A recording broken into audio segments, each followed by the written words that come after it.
The regular meeting of May 21st, 2014. Sorry, I was off about 30 years. And I'd ask you all to stand and join us in the flag salute. I pledge allegiance to the flag of the United States of America and to the republic for which it stands, one nation, under God, indivisible, with liberty and justice for all. Thank you. And we have the roll call is supposed to precede the flag salute, but we'll do the roll call now. Commissioner Smith? Here. Commissioner Mum? Here. Commissioner Roth? Here. Commissioner Pauley? Here. And Mayor Neely. Here. Today we're going to have a presentation that we're going to be presenting to Wendy Lipke, and we're going to have, before I come forward with the presentation, we're going to ask our police chief to introduce her, and I think he's got some comments that he wants to make. Sure.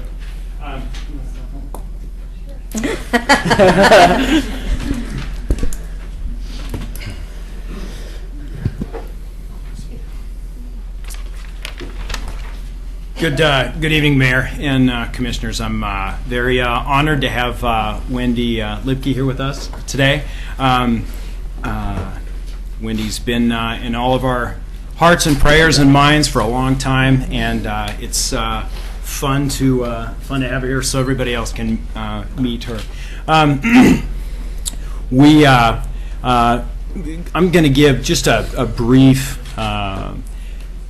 presentation of kind of what's gone on for the last week, really a couple weeks. May 15th is National Fallen Officer Week. I'm not sure if that's the exact right title, but that's essentially what it is. And so there's a lot of events that take place every year, and obviously this year it was a little bit different for us. I do not have a picture of this event, but there was a memorial that took place at the county, the sheriff's office on up by the town center there. They have a little wall to commemorate any fallen officer that's ever died in the line of duty in the county, and both Officer Hanlon and Announcer Lipke are both memorialized on that wall. So we attended that memorial, and then if you can go to the first picture, Nance. This is the so this was 2 weeks ago. This is at DPSST at the Police Academy, and Rob's name was put on the wall. If you look on the very far left, his is the bottom name there. You can go ahead, Nance. And essentially, there were people from all over the state. The governor was there. He spoke. There was a name much like Officer Hanlon, who we recently kind of talked about a little bit, brought up some of the history. There was a name that had been discovered in one of the counties in Oregon, and they talked about that. I think it was actually a sheriff's deputy. And then Rob was the only officer this year in the state of Oregon. Go ahead forward, Nance, and then one more. At the end of the memorial service, this was really a neat thing, and that's the governor there with Wendy and little Ziva there in the pink, who's just a doll. There was a state law that allowed, if an officer was ever killed in line of duty, that their tuition would be paid for their children, but it did not include reserve officers. You see Reserve Officer Rob Ball is standing to Wendy's right as she's standing in the picture on his left, and he had tried to get this bill passed before, and it did not work. That the part about reserve officers got left out, and as soon as this happened, he kind of grabbed the flag and ran with it, and this is the governor signing that bill into law in Rob's name, getting it changed so that that included reserve officer, which is really a neat thing, and I know it meant a ton to Wendy. Go ahead, Nance. This is there is a wall, and I just didn't bring dozens of pictures, but this is in D.C. It's just a little ways off of kind of the Capitol Mall there. What you can't really see is it's basically a big circle, and there are four lions at each corner, 2 male and 2 females, and the names or the officers of every officer who's ever been killed in the line of duty. And Rob's name obviously was put on this year. These are two of our Honor Guard guys, Sergeant Sean Davis on the left and Matt Pascal on the right, who's also a sergeant. And they took place, there's, I think, was it 108 or 118? I can't remember which. That many officers were killed across the country. Which one? I think 118.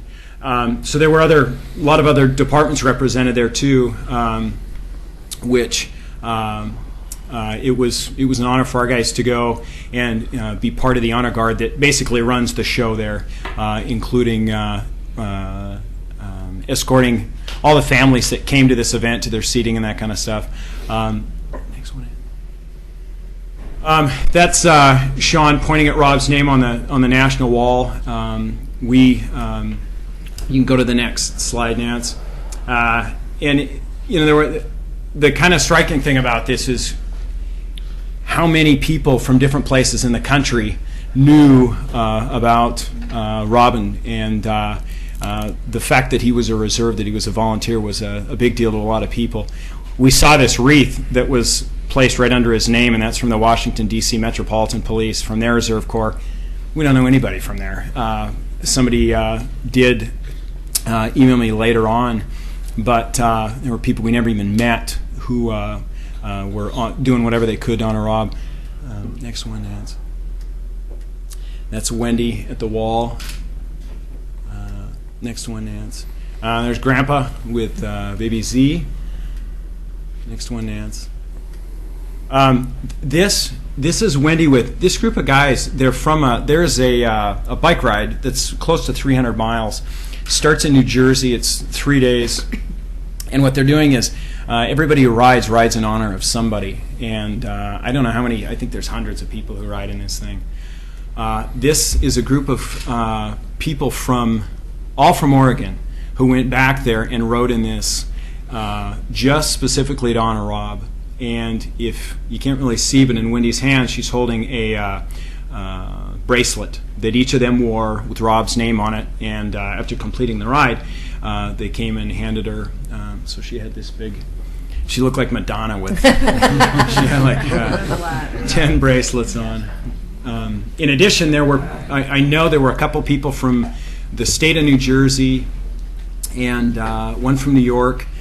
People, again, that we've never met. Somebody from Maryland who all did the exact same thing that we had emailed me initially telling me that they were doing this and we'd hope to meet up, but it just never happened because there's just a lot of people there. Next slide, Nance. This is George Hanlon's name that is not too far away on the wall. Go ahead, Nance.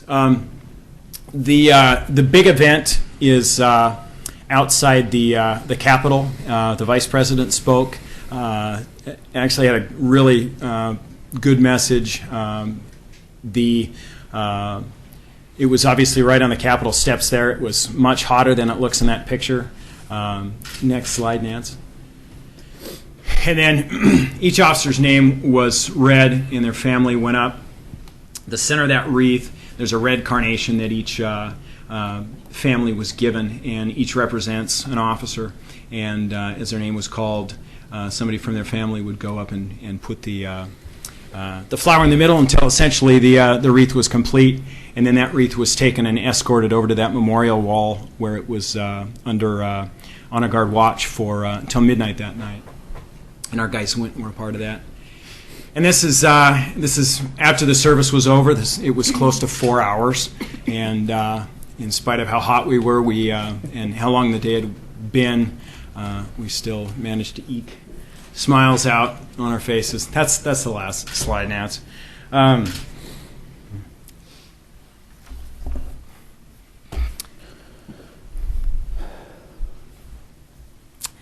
going to read something that Wendy wrote.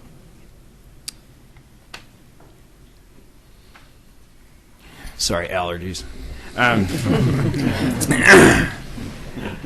the morning of Saturday, November 3rd, 2013, I kissed my husband goodbye and asked him to be safe. As we were there, then 5 months into a high-risk pregnancy, he asked me to, quote, please stay off your feet and take it easy. At 3:30 p.m. that same day, a van full of OCPD officers arrived at our home. By Sunday, my beloved husband was gone. With him passed the life I had known and cherished so much. I cannot here list individually all those who came forward in our time of trials. They know who they are, and they know our sincere and heartfelt appreciation is with them. I will say a special thank you to Libkey bill founder Robert Ball. This bill reaches out to reserve officers and their families statewide in honor of my husband, Rob. Also to the OCPD and my good friend, Chief Jim Band, we love you and thanks so much. The event, as you can only imagine, was devastating and painful. It nearly destroyed us. But on that day, my daughter and I gained something wonderful and powerful. The outpouring of love and support from the Oregon community at large and from local, state, and national law enforcement communities affected us in a new and positive way. Today, we see a new life on the horizon. It's tough to read that just because I've gotten to know Wendy so well, as have a lot of people in our department. And I've said to people over and over again, if we did not like Wendy so much, this would be much easier. But that's good. And what Wendy needs, we need moving forward. What has been kind of on my mind and on other people's mind, I think, is what's on the, if you saw on the, underneath that one lion, it said something along the lines of, it's not how these men died, but how they lived that made them heroes. And I think that by the end of all these memorials, I think that's kind of where everybody is at. And, it's kind of a bittersweet thing of of moving past, what happened and looking more forward to, honoring Rob, how he lived, and as we move forward in our lives and supporting Wendy in this sort of thing of starting to look to the future and how we as a community are going to support Wendy, how we as a police department. And the good news is what we really like is Wendy's moving to town. She and Rob had planned to move on to Oregon City. Rob had worked here as a volunteer, as you know, for several years and really liked the community and thought it would be a good place to raise their daughter. And we're really happy that Wendy's decided to keep that plan going. And we went and looked at a house with her today. And so we're really excited to have her coming to the community. Thank you. And we're very excited that you're following through with that. And if there's ever anything that you need from us, just let Jim know, because he knows we're 100% there to support you. Mm-hmm. So, and I would just love to hold your little baby. Yeah. Starts crying. Yeah. It's pretty partial to Mama. The diapering thing diapers and goes all back that. to you. Yeah. You know how grandparents are. Thank you. So just let Jim know if there's anything ever that I know that Jim will, and the guys will be very much active in your life. So I can't wait until your daughter's 16 and there's 4 police officers at the door. I don't know if she'll like it. I don't know, yeah. Yeah. Thank you. Thank you so much for coming tonight. Thank you. We have a presentation from the city. So I don't mess it up here. Thank you. I don't know if you want to step forward, me. I'm going to talk a little bit about it. We could just step right behind the dais, and I can set it down here. And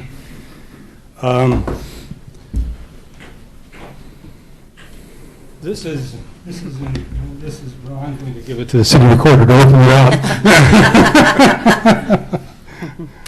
Oh, a latch, of course. What we have here is a key to the city, which we're going to present to you. But I'm going to talk a little bit about the key before I make that presentation. It's going to be, the reason I did, because we got informed that you're planning to move to Oregon City. And on this key, you'll see inscribed at one place 1844. And the key's not that old, but, but in any case, the reason 1844 is there is that's when this city was incorporated. It was the first city west of the Rocky Mountains to have its own city government. And so that's very meaningful to us. And this occurred 2 years, actually, before the Oregon Territory was identified in terms of its boundaries. So the city existed before the Oregon Territory existed. And I think it was another 13 years after that before the state existed. So we're really proud of that history. And we're also pleased that you're choosing to live in this historic city. Yes. That means a great deal to us. Now, I will tell you that I don't know if you want to hold it, and I guess this is the formal presentation, but I wanted to tell you a little bit that this key, I'm presenting this key to you because of your tremendous strength and courage for this period. We know it's been difficult to visit the state legislature, the governor's office, to Washington, D.C., and to the various events that you've gone to where people have talked about the tragic death of your husband. But we're giving this in honor of your courage and your strength.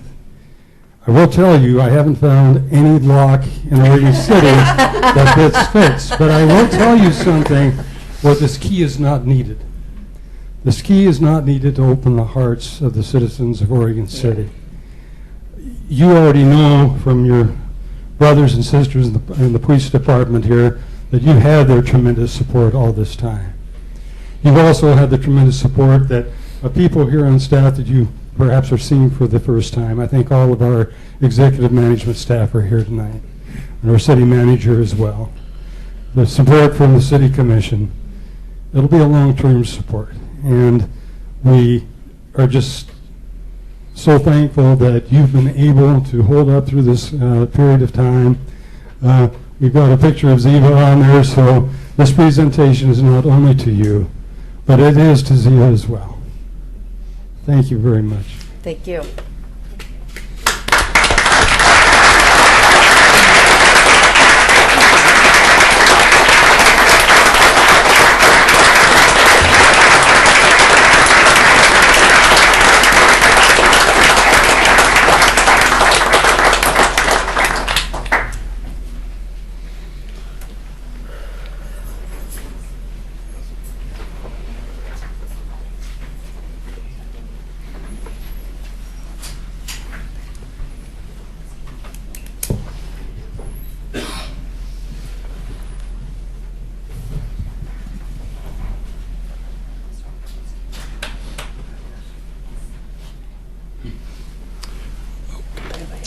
We're going to,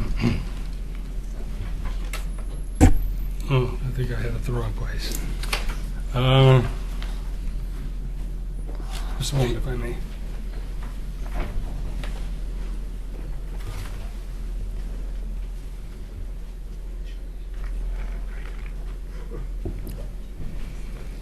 I'll wait a moment for Chief Van to return.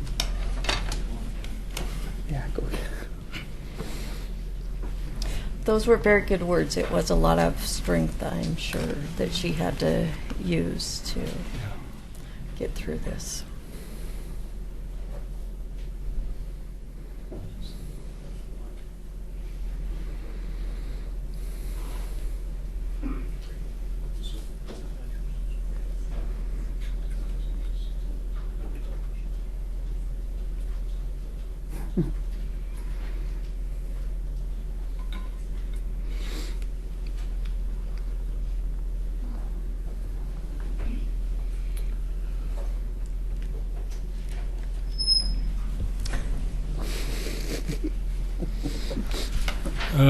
We actually have a non-agenda item. I'm going to turn the meeting over to our city manager, David Frazier.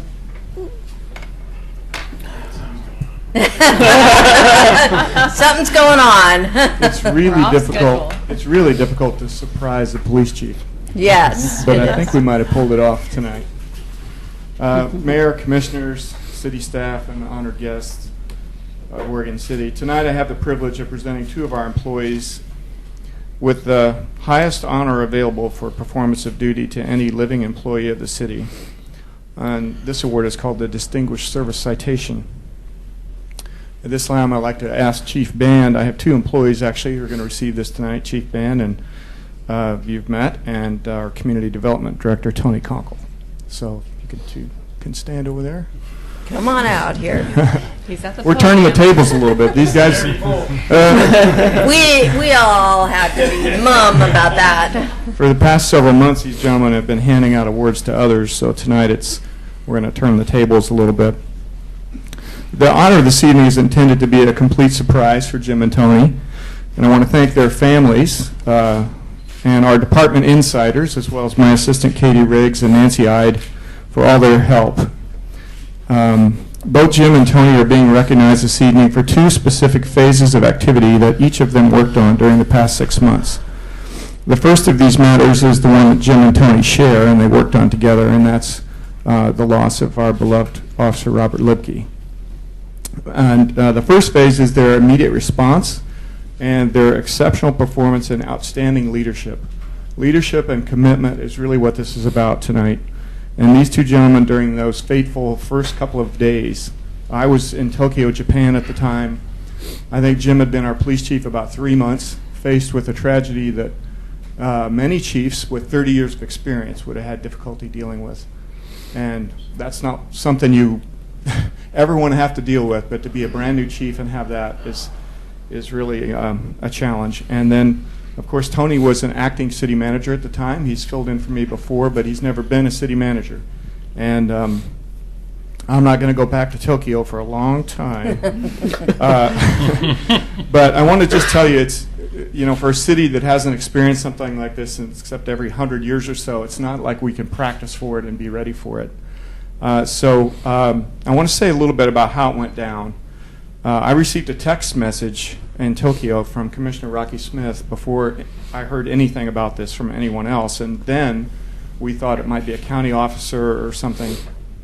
So I immediately picked up my phone and I called Jim, and he was, I think, in his truck driving back from Bend. He'd been fly fishing, and we didn't even get to talk about fish. We went right into this tragedy, and it was, we didn't know very much at the time about the facts or the situation that had happened, what had happened, whether it was fatal, any of those things. The next thing I did was telephone Tony, and we reviewed the situation, what we knew, what we didn't know, and there was a lot more that we didn't know at that time. And we agreed to talk the following day, and then we ended up talking every morning and every afternoon. And that's when I learned the difference between the time here and the time in Japan. And it's about a day and a half. And these guys weren't sleeping. I mean, they were up all night, every night, and I'd call them at 2 in the afternoon Tokyo time, and it was 11 o'clock here, and they were wide awake. From the beginning, Jim's number one priority, and I think you see it right here tonight, was Rob and his family and the men and women of the Oregon City Police Department. And Tony's focus was to shore up everything else. Here are just some of the actions that Jim took during the first days. He immediately responded to the crime scene, to the hospital where Rob was being treated. He made arrangements for neighboring law enforcement agencies to backfill and provide services here in Oregon City so that his guys could be off. He interacted with investigators to ensure a thorough investigation was underway. He kept me, the staff, and our elected officials well informed to prompt updates and information. He was available 24/7, really, day and night for the first couple of days. And he provided briefings, arranged for support services for PD members and their families. This is a really long list. He even had, I think Senator Ron Wyden wanted to speak to the department. He set up a briefing for that. And it's a long list, but the other thing I want to mention here is what Tony did in those first few days. He kept me and our elected officials incredibly well informed by phone, email, even text messages, literally around the clock, minute by minute sometimes in this crisis as information was changing. And for our elected leaders, they're used to solving problems that really no one else can solve, and they're used to having power and tools and things that they can bring to bear to make life better for people. So this was a really helpless moment for them. And Tony did an amazing job. I couldn't have done a better job myself of keeping our elected folks informed during that period. So I want to also say that there's a second phase to why these gentlemen are being honored this evening. And for Jim, I think the second phase in some ways is more important than the first one. And that second phase is the long-term effort that you've provided to console and heal the department, the community, Rob's family and friends, and all of us. You've remained in really close contact with Wendy. We can see that. You celebrated the birth of her baby Ziva when that happened recently. You've attended dozens of these fundraisers, and Jim doesn't know that I know some of this stuff, but he also went around and thanked all the businesses that contributed donations to Libke and did that in person. So that was really an incredible effort. And then I'm going to move off of this topic a little bit because Tony is also being recognized tonight for a second phase of activity too, and that is his absolutely incredible leadership and work on the Willamette Falls Legacy Project. For those of you that don't know what that means to the community, it's a 23-acre site down here in our downtown. It's the original main street of the Oregon Territory. It's gone through bankruptcy and it's going to be redeveloped. And when we started that project, the bankruptcy came up rather suddenly. And we met with county leaders and Metro and lots of people with resources. And I remember one of them looked at me and said, your staff and your city, you do not have the resources, the expertise. You're way in over your heads. And I said, you're right about that, but this isn't in the backyard. It's in the living room. We don't have a choice. We've got to fix this. We've got to make it right. We've got to do this project the right way. And Tony volunteered. I didn't have to appoint him. I didn't have to convince him. He took a risk on himself. He believed in himself. I believed in him. And he rose to the challenge, guiding us through a $600,000 land use process on behalf of anxious and excited community members. And almost 4,000 citizens have participated directly in citizen comments on this project, which is one of the largest public outreach projects in the history of Portland. And he, I might add, led about 150 tours of the site. Rain, sleet, snow, it doesn't matter. He's out there. So these are just some of the accomplishments that both Tony and Jim have provided to our community that merit this award. This award will probably only be given every couple of years. It's not something we hardly ever do. So I want to list a little bit about the criteria. The Distinguished Service Citation, as I said, is the highest honor that can be bestowed upon a current employee of Oregon City. And the criteria are simply demonstrated leadership that is exceptional, professionalism, superior performance under unusual duress or hardship. I think we certainly have that. And results that benefit both the municipal organization and the community at large. I also want to ask if your families could stand and be recognized. Tony's mom is here all the way from Chicago. I think that is pretty cool.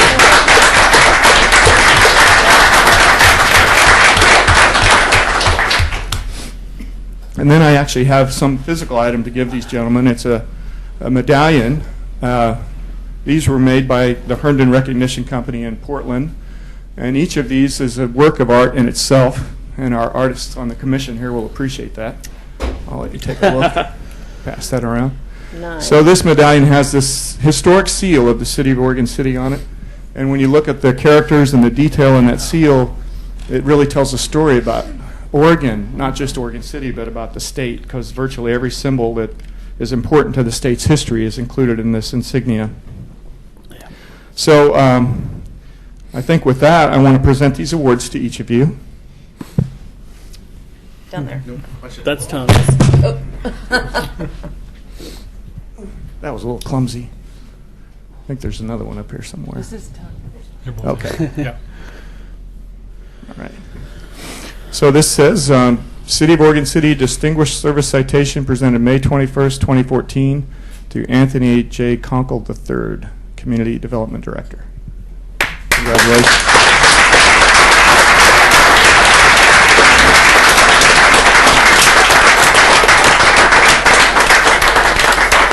And next we have a Distinguished Service Citation presented May 21st, 2014 to James H. Band, Chief of Police. Congratulations, Jim.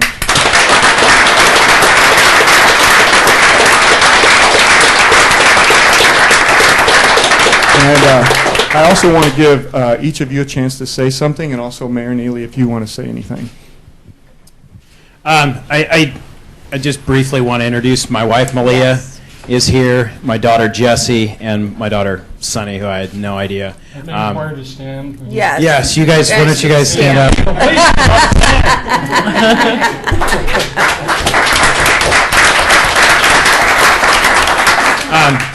I just got to point out one thing that was really interesting. I got a friend named Carrie who's here, and when I got the call fishing, Carrie and I were fishing together, and I figured I was driving way faster in my pickup than I should probably drive, so I figured rather than have him drive and me take notes, it would be better for me to drive, and Carrie took a bunch of notes for me as I was trying to figure out what to do when we got there, so it's interesting and really cool to have you and several of my other friends here. I thank you very much. I just got to say I feel very guilty accepting this. I represent a great team.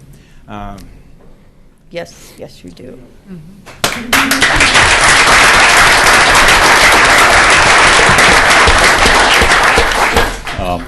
Thank you very much, and I'd also like to acknowledge my mom and my wife Carrie and my son Colin and my daughter Ella. They were always there, and they were there when we went through this. Like Jim, I'm humbled. I don't think I deserve this. There are men and women on our police force who acted and did so much more than I did. Working with Jim and Bill and Greg were my main contacts. These guys were amazing. And just acknowledge all the officers who came in and did their jobs while we went through this. And it was an honor to be involved in that and to see that and to see the personal side, the family side when they didn't have to be police officers for a little bit and they could stop and just relax for a little bit. And to Wendy and her daughter Ziva, I think about this a lot. This was a very hardest thing I've ever done as a professional. I hope I never have to do it again. But my thoughts are with you and your family, and they always will be, as well as this great team that we work with and hope as a community. We never forget the sacrifices these guys make and these ladies make for us every day. And so with that, I'm humbled. I also like to thank Nancy Ide, Katie Riggs. While I was up there trying to figure out what to do, they made sure everything got done. They kind of knew before I knew sometimes. So it certainly is a team effort, and I accept this on behalf of everybody that I worked with. So thank you.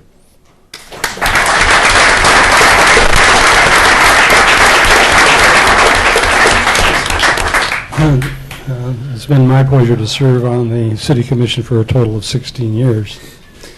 And these people are saying that they don't deserve it, it's the team. When I first came on here, I think it's fairly safe to say that the police department was not functioning as a team. They did not have the leadership. And leadership is actually being able to work with the team and pull them with you. Later on, we did have issues with the Planning Commission. Not the Planning Commission. Pardon me if there's any Planning Commission members for the Planning Department. And Tony stepped up to that and pulled the team together. It is the leadership that we're recognizing here, not that you are the lords of the department, but rather that you do in fact work as a team. When you're making decisions, you consult your team members and tell them why you're thinking a certain way you are and get their input to it. And that's been true in both of your departments. And it's a great honor to me to have the executive management team that we've been able to develop over, I would say, the last 10 years or so, under two city managers. I'm so proud of this, of the staff that we have here. I'm so proud of the executive management team, and I'm proud of both of you. I think this recognition is well deserved. And I'm gonna, if somebody else wants to take the mic up here, they're surely welcome to do so.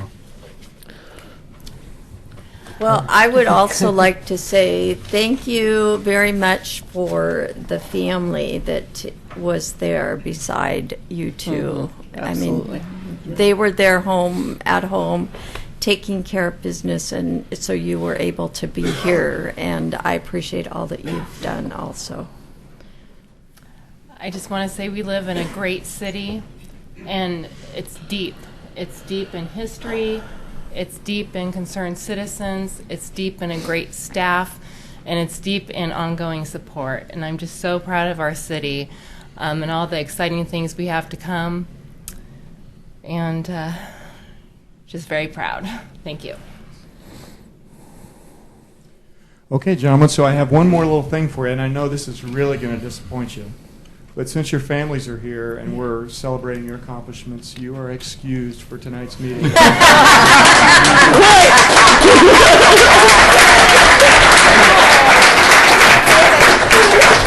and enjoy. And here's some flowers from your department. Your guys didn't get flowers. I don't know what happened. Nice. Now you're going to see Daddy early, huh? We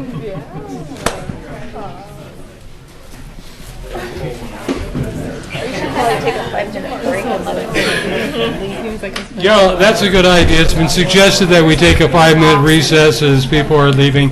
Let's go ahead and do that, but let's not take too long. We'll reconvene the meeting at 1:45.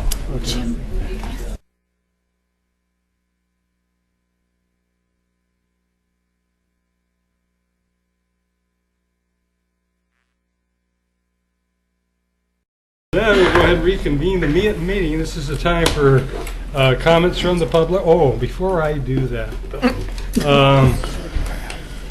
it'll be discussed under the manager's report probably by every one of us.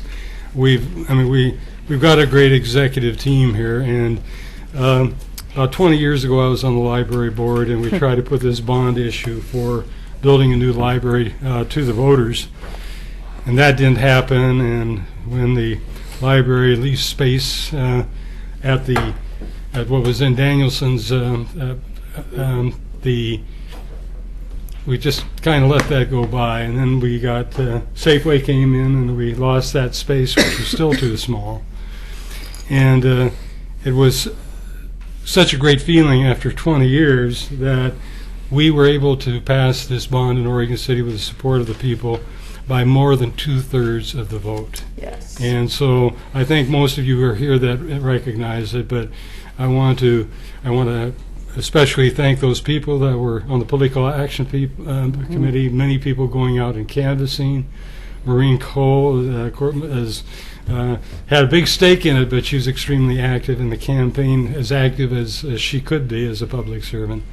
And I wanted to thank everybody that was involved in the passing of that bond. We are so pleased. I think this will be one of the great milestones of this commission. And so thank you to the commissioners as well.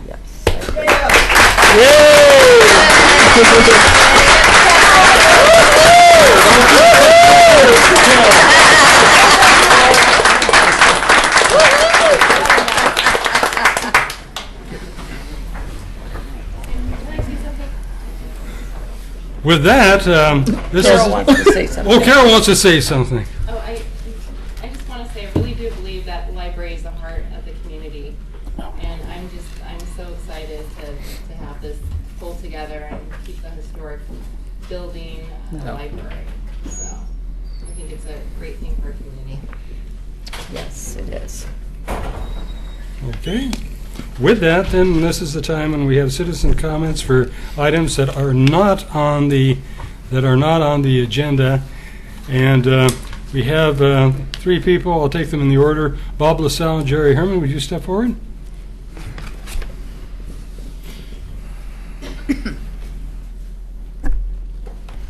And in the order in which I called you. Thank you, Mr. Mayor, Commissioners. My name is Bob LaSalle. I'm a citizen of Oregon City, and quite a hard act to follow. Thank you for the 5 minutes to gain our emotions back. That was pretty tough. We're here tonight to present to you the successful completion of Metro Enhancement Project by the Park Place Neighborhood Association and Earth Crusaders, and that will be the Strait Pioneer Cemetery, which you have some information, I believe, in front of you and a map to it.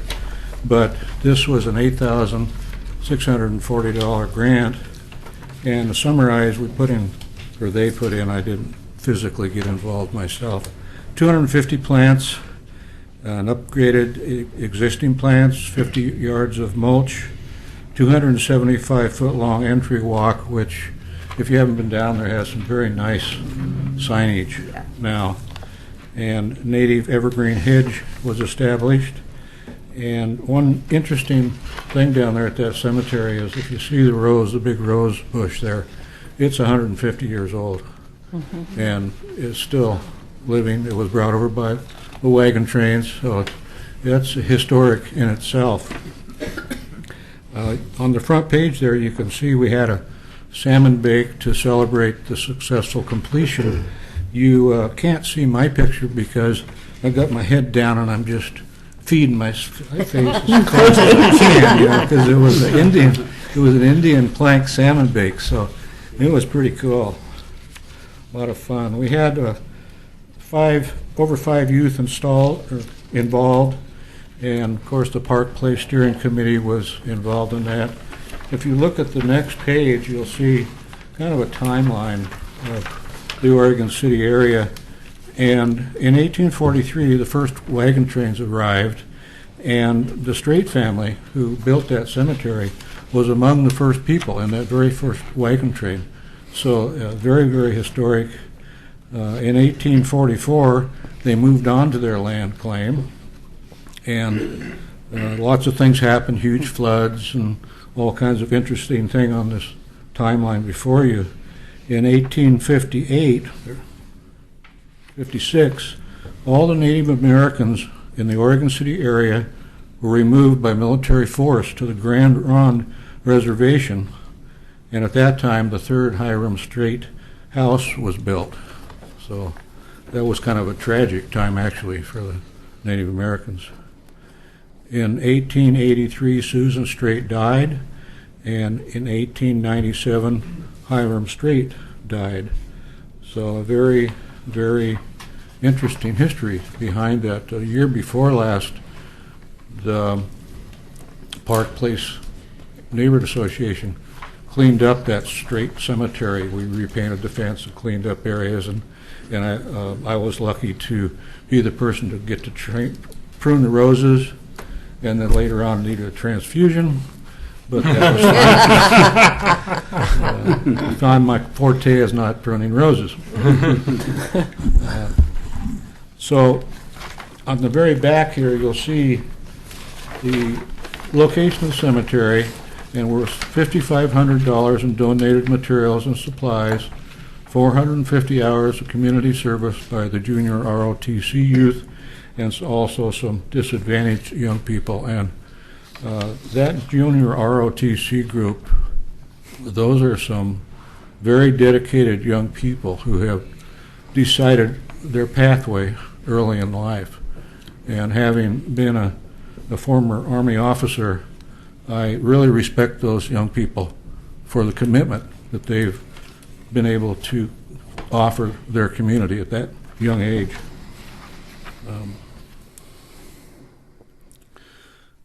So at that, I'll turn it over to Jerry. Okay.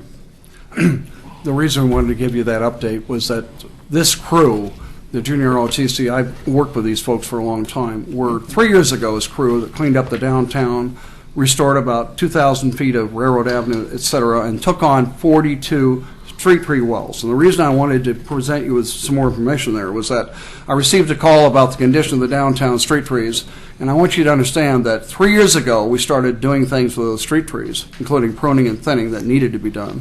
And over the last 3 years, when that grant ran out, we were left then with no funding. We went back, and for every future grant I got, including this grant, I asked that a day of service go in with a core of people. Now, Bob mentioned 5 youth were involved. It was 50 youth were involved. Probably didn't see that. 50 youth were involved with Strait Cemetery. So there was a time when there was swarms of youth going downtown doing work. Also brought in, Doug remembers this, Warner Pacific's Environmental Science program and the Urban Studies program, and Portland State University's program too. So over the last 3 years, the downtown street tree wells have really taken on a lot of character. That piece of information that you have in front of you talks about the commitment over time, 3 years. The grant ended, again, 3 years ago. But I want you to look at the section on privatization and then take a look at the pictures throughout the whole thing. Our goal is to get people to accept and start taking care of that area. I know who takes care of things in downtown and who doesn't. I'm not reporting to you who doesn't. But I'm telling you today that out of the 42 street tree wells, now about 20 of them are being maintained and planted by other people. John Lewis and I like to see even more than that. That was the objective, but I can't force people to do this. Right. But we have set a standard that is now making the downtown look, I think, more pleasing. Also, the picture storyboard that you would go through would show people scraping off, our people scraping out weeds out of the gutters and out of the cracks, because the city needs to look open for business. And the next grant that I was successful in getting with your Civic Improvement Trust, we will require, this is my standard, a day of service will be involved in those folks that are participating in that grant, just like the Oregon Youth Conservation Corps or the Marine Board requires of me.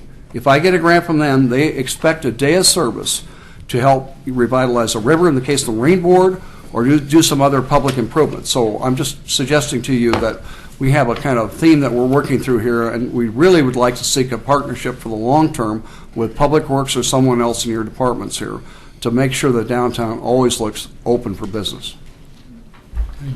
Thank you. I'm going to ask Commissioner Smith. There's a Straits house. Is that the third house? Isn't there the Straits house on Clackamas River Drive? And we have that on local inventory. Yeah, I think so. Jerry, do you know? The The straight house. I know of a straight house that is directly behind Family Practice Clinic where his son Yeah. lived, and he was the plumber for my family. And I'll have to tell you, I was a bad kid even back then as a kid. And I stuffed blocks of wood in the toilet, and the plumber had to be called, and his name was Rumpy Straight. That was his name. All right? Rumpy came over and told my mom he's taking the toilet for a ride around the loop in West Lynn, where we grew up, where I live, to shake things loose and keep that troublesome kid of yours out of the house, for one. He came back, and all the blocks kind of came floating out. Yeah, I'll check. Now, that's the house that I know about. There's behind probably several. I mean, Yeah, there's one I think that was associated with the original donation land claim. I believe it's on Clackamas River Drive, and it is on the. I think local it's just inventory. right near the. Yeah, so Yeah. Very, very close to it. So, but thank you. I think Thank that's you. great. Thank you. Commissioner Smith will appreciate this. If you go down to the cemetery, you can feel things going on. Thank you. It might be the wind. Thank you. Thank you very much. And then Brian Boyce, would you come forward?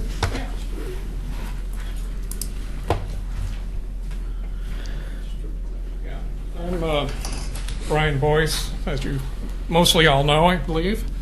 Live on Clackamas River Drive. I'm the chair of the Natural Resources Committee. I was wanting to add to the record from the previous urban renewal meeting.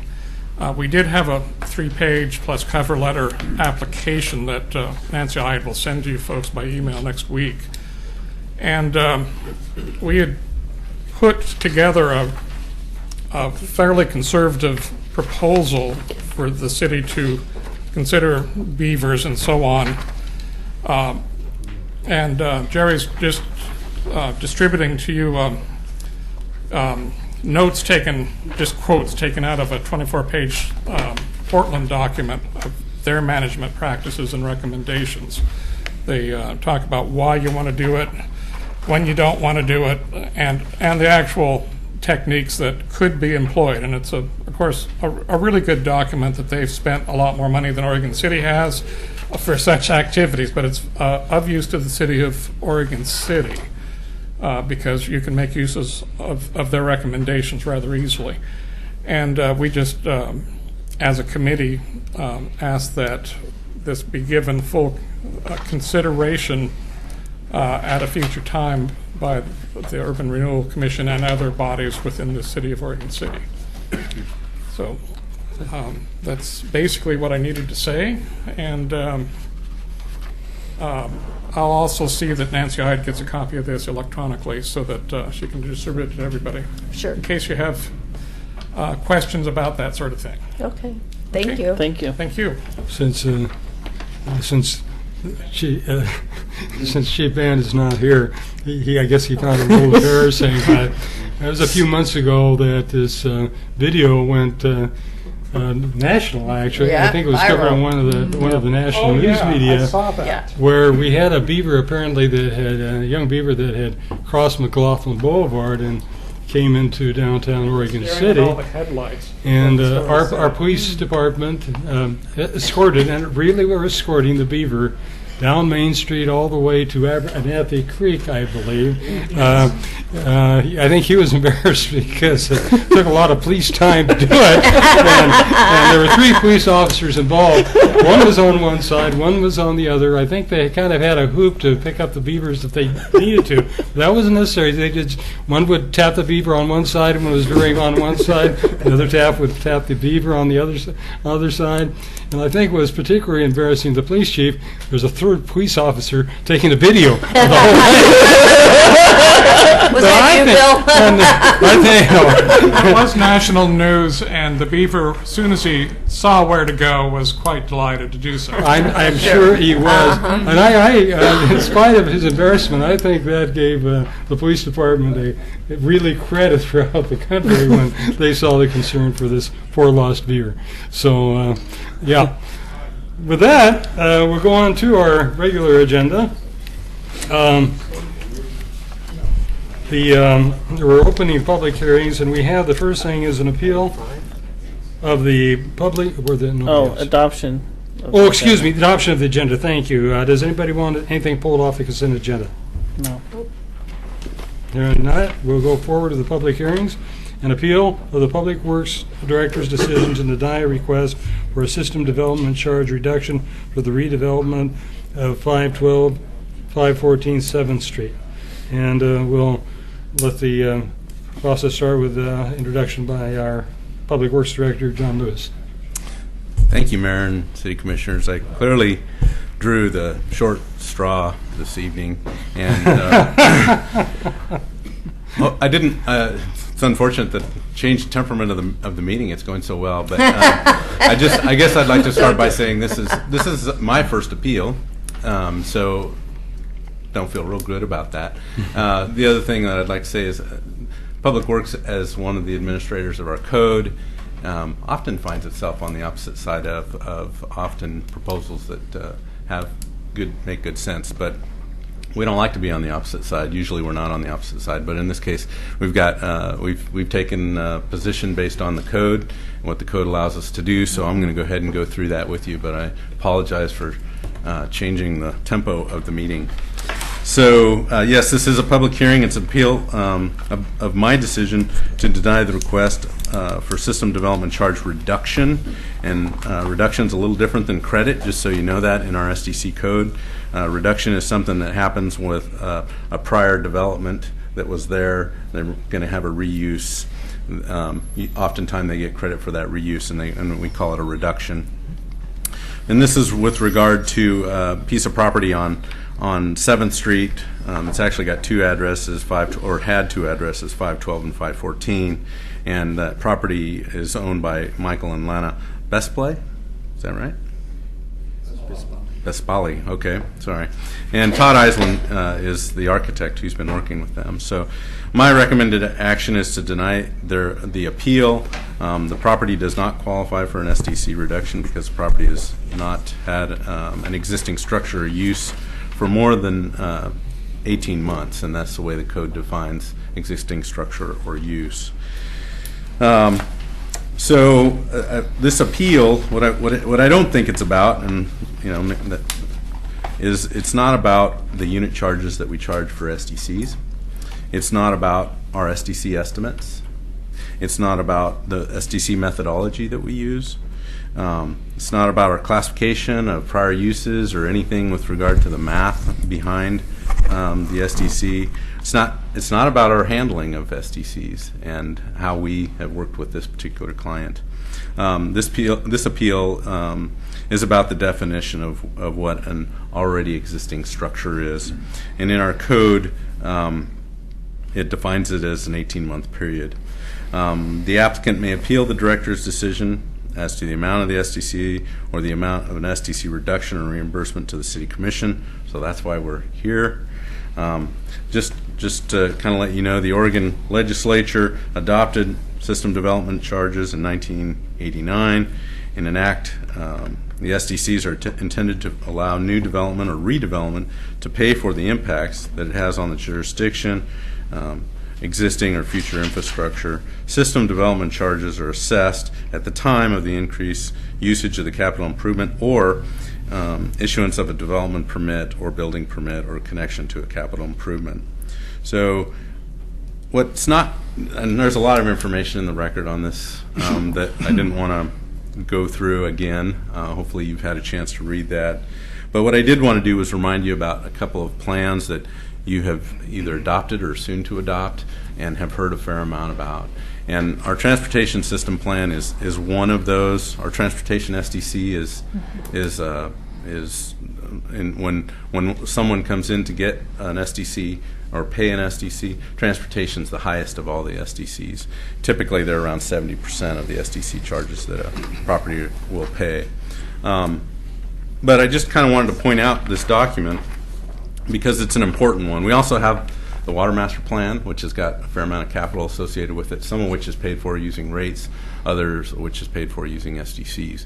So we have a relatively large SDC liability out there, as you well know, and the demands on those SDCs are always growing.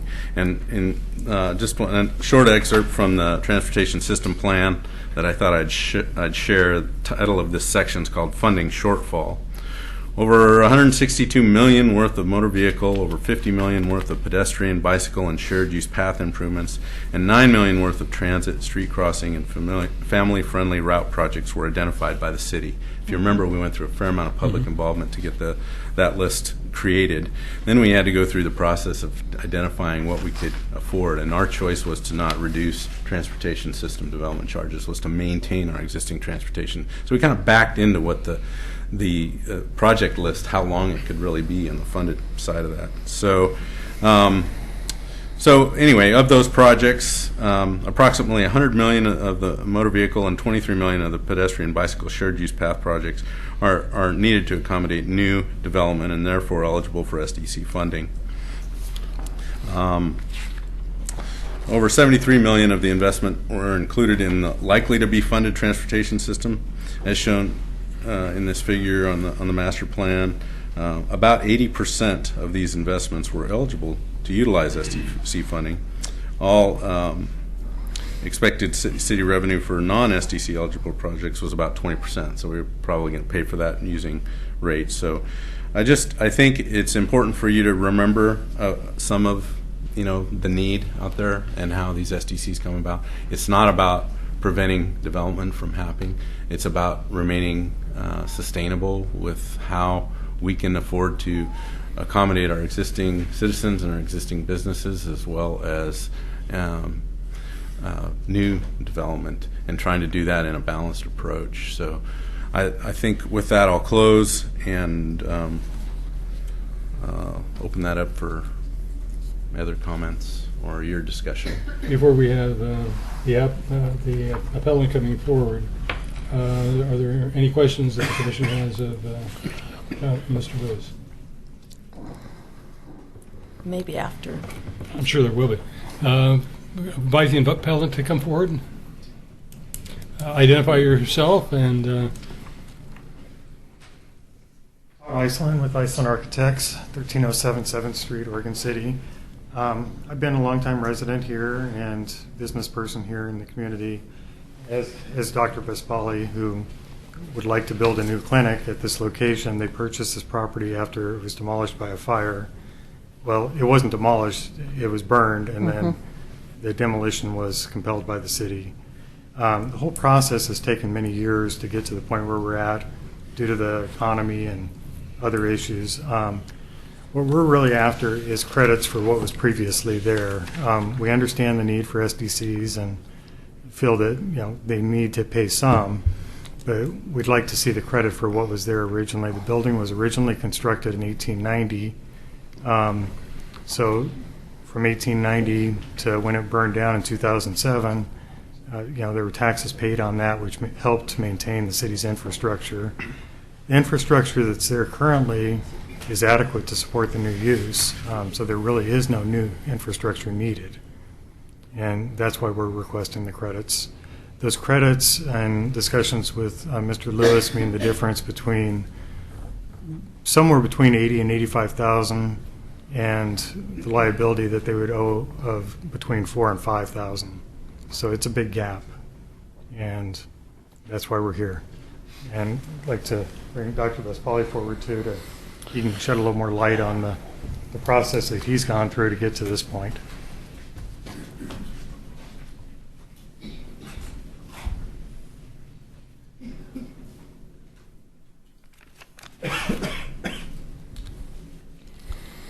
Good evening. My name is Michael Vespali. My wife and I purchased this property in 2007, and at the time, we went through the process of gaining permission from the city or from the Historical Review Board to demolish the building. We had to actually deconstruct the building, and when that was complete at the end of 2007, our intention was to go ahead and build during 2008, early in that year. And we began the process of meeting with an architect and going through designing. And then things happened that were beyond my control. The economy took a dive, as you know. And the value of the property went down, and that changed everything. And so by the end of that year, we couldn't complete that project.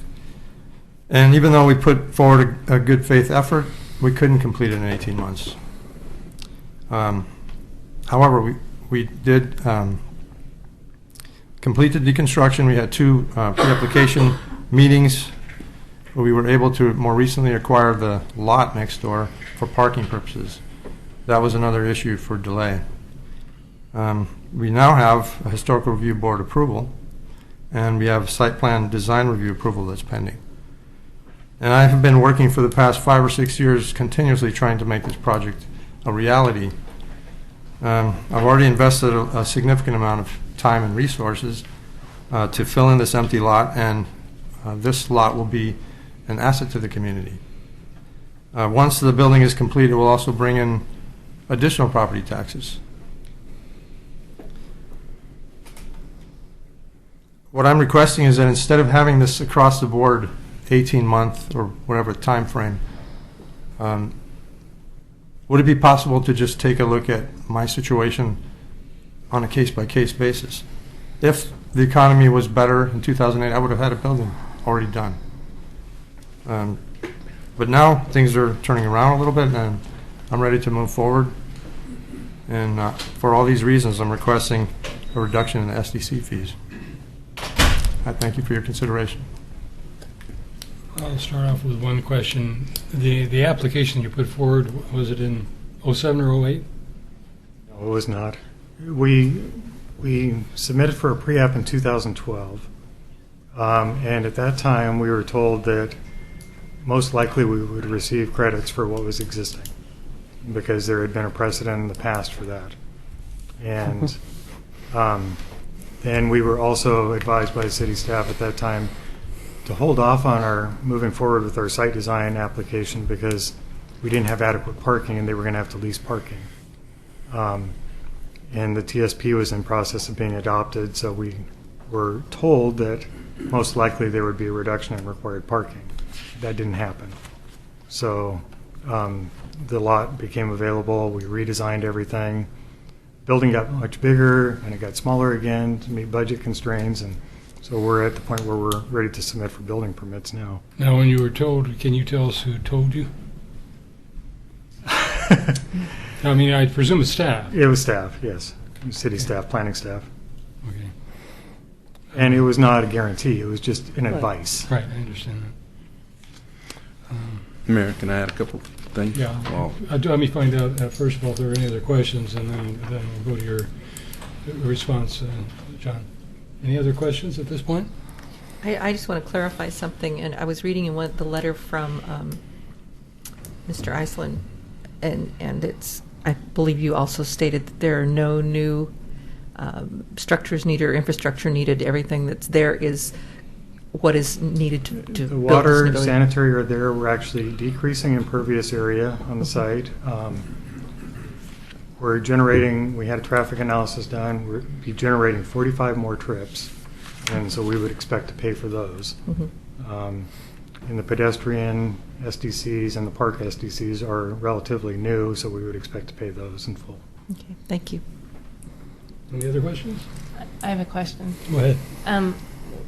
Were you aware from the beginning of the code 13-20-020 about the 18 months? About the property does not qualify for an SDC reduction because the property does not have an existing structure or use for more than 18 months? I was not involved in the property or in the project at that time, but I don't know. I don't even remember the number. My intention was to go ahead and by the end of 2008 it would have been done. So 18 months was not even, I wasn't worried about that at the beginning. So there was no letter submitted for an extension or anything like that? I don't think the code allows for any extensions, does it, Mr. Lewis? Doesn't. Yeah, but no. You had when was your first pre-application meeting? Was it 2012? 12. So there was So no it's already been pre-application before that multiple years. to the city. I don't remember exactly. I know we had several meetings, but I don't know exactly what we did. Okay. During that time. Right. Go ahead. So, a couple things. Sounds like I wasn't aware of the 2012 meeting, but the building burned down in 2007. Is that correct? So, 7 years. 7 years, I suppose. So it's a fair. I understand the fall in the economy, but it's still a fair length of time. The other thing that I wanted to mention was, 7th Street is what it is today along this property's frontage because SDCs were expended to improve the water and the sewer and the storm and the street and the sidewalk. That's how that project, that's one of the ways that project was funded. So it's, it's just kind of that question of it might make a little more sense even if it was on a street that didn't kind of have that expenditure. But this one's, the city, other development paid their SDCs so that this project could move forward. So there's some value there. And taxes, general taxes that are property taxes that are paid typically don't fund a project like that. That project's in an urban renewal district, so there is a little difference there. But just so you know that generally property taxes don't go to pay for street and utility improvements. John, can you clarify that a little bit more for me? So when was the street project done? I would. It's gotta be close to the it was same. 2004, 2005. Okay, and what remember that and well. what funded that?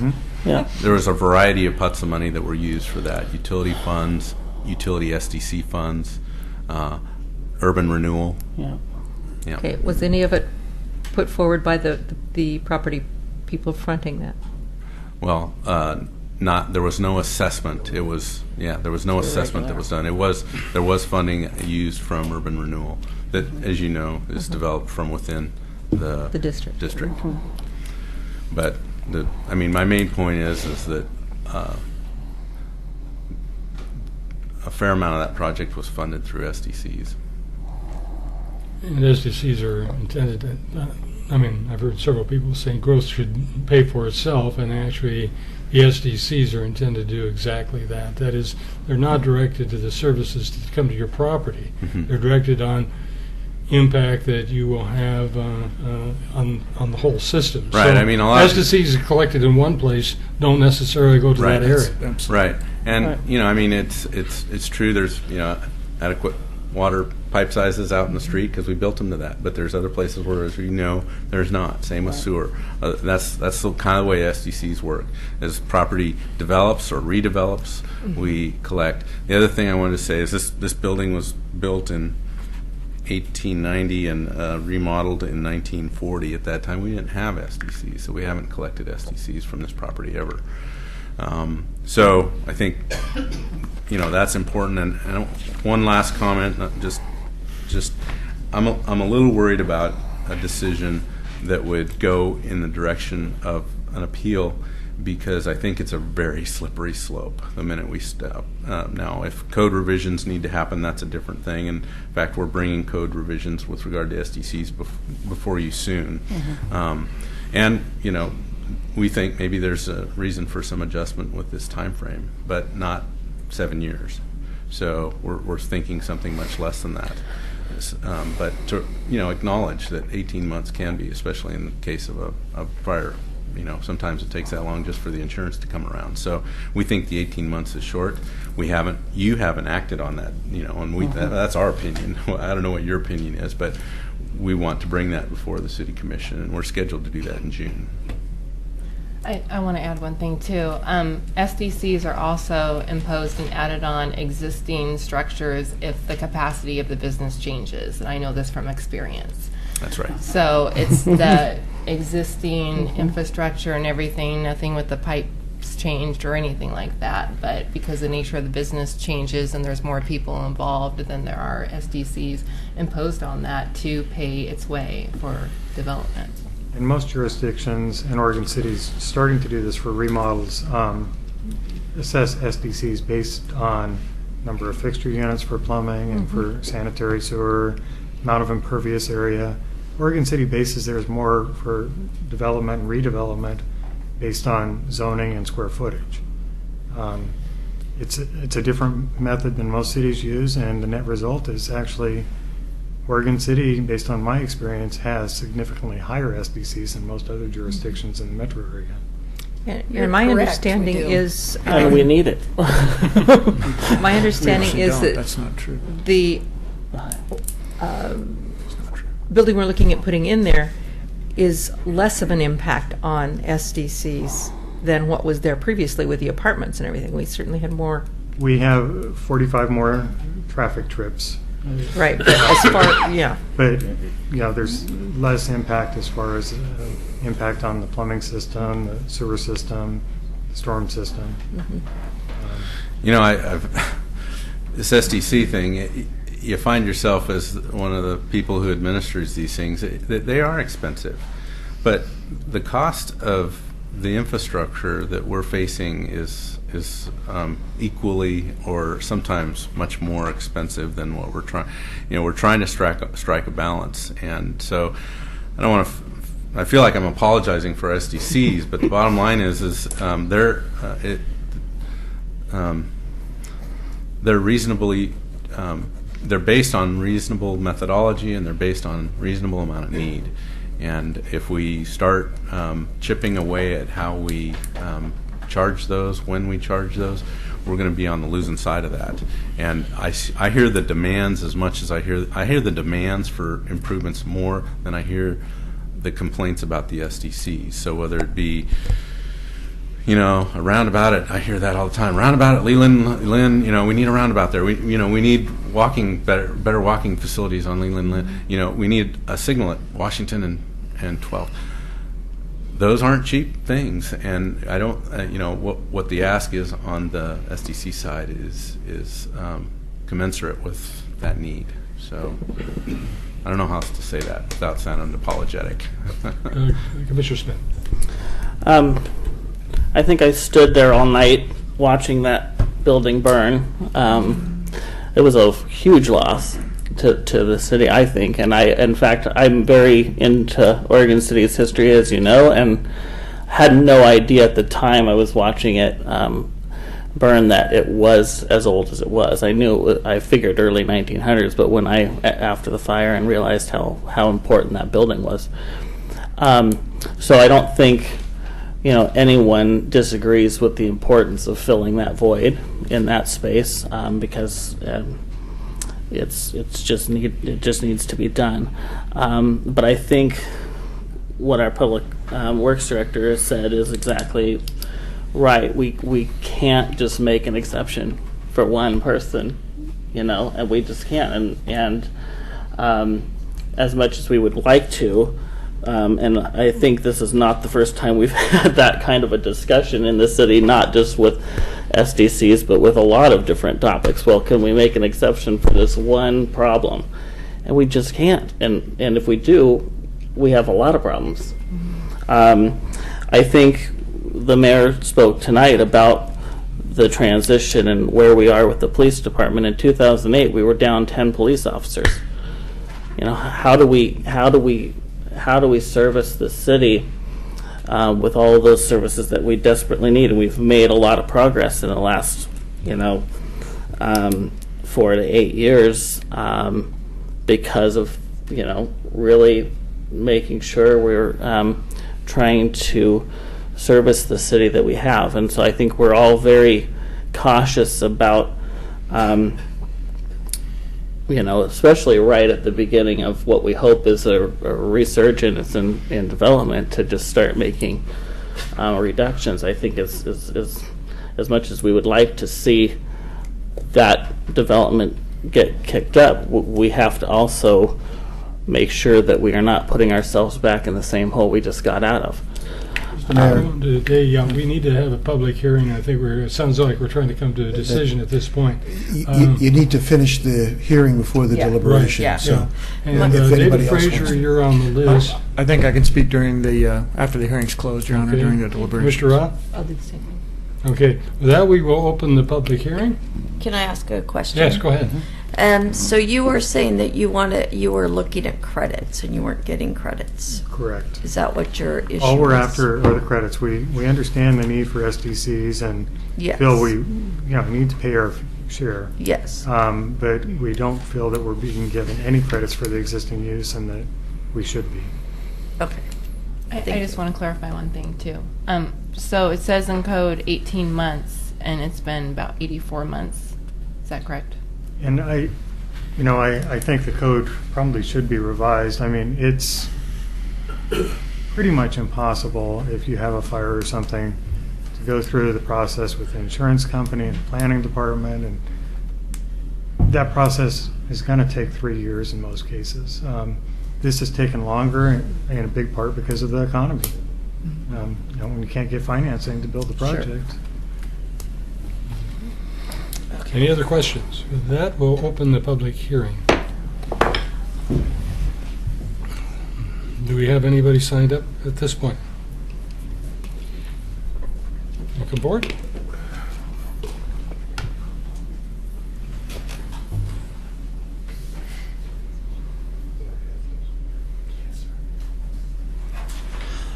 Good afternoon, Mayor and Commission. Yeah, right. Name and all that stuff. My name is Paul Edgar. I'm from Oregon City. What concerns me the most is the fact that this is not really adding to the impacts. We look at 7th Street. The majority, I remember auditing 7th Street improvements, and the majority of all the money came from urban renewal. It was the key element that funded 7th Street at that time. And the extended improvements. But in this case, we have also one key element that's important. It's the message to all developers and all people looking to Oregon City to invest money. We have projects like Willamette Falls Legacy Project. And the message is that comes across to people negatively. Recently, I've been doing a little auditing of what's been happening in Clark County, Washington, where they have been giving credits and reductions in SDCs and impact fees. And they have the hottest growing county in employment and investment literally in the West. They have been Johnny on the spot. The psychic is that they care. They're thinking about it. But the psyche here in Oregon City is just the opposite. And what we have to do is be smart. And I think that Todd and the doctor have made a reasonable request for some types of credit. And it doesn't have to be major or everything that, but it's the fact that you show reason and compassion and realize $85,000 in SDC fees for this particular project can be the difference in the mindset of some people saying, is there going to be a project? So you have to realize that $85,000 in SDC's impact fees right now, when people are out there making decisions about whether they want to come to Oregon City and they read or hear this or see this, they come along and the initial impact in their mind is, why should I come to Oregon City? And I think that you guys owe it to yourselves to have some flexibility to work with this builder and work because this is right for Oregon City. We have to show our doors are open. We care. We're willing to work. We can be Clark County. We should be. We have this opportunity. So I hope that you guys will have an open mind to this. It's important. Thank you. Thank you. Thank you. With any other comments from the public? Hearing none, I will close. Go ahead. You can close the hearing. Close the public hearing. David, did you have something to say first? Yes, but I don't know if Ed wants to talk about the criteria first. Yeah, I did actually. So Okay, just very so you'll understand, this is left to your sound discretion. What the code says here is that this is a de novo hearing. That's a fancy lawyer word for you can hear new evidence and evaluate it. And what you have to do is to determine whether or not the appellant has substantiated with additional evidence its claim for a different SDC assessment. And you also have to look to future decisions when other people similar or near similar circumstances come to you. You have only a finite amount for your SDC charges in the various categories. When you take away one, then you're basically asking the taxpayer to pay to backfill that. So you're going to have to deal with that, and whatever decision you make, you should be able to rationalize that against the background. I'll help you with the law stuff, but this is really left to your discretion. I've got a question that comes probably to the code itself. Reference was made when the original building went in, there were no SDCs.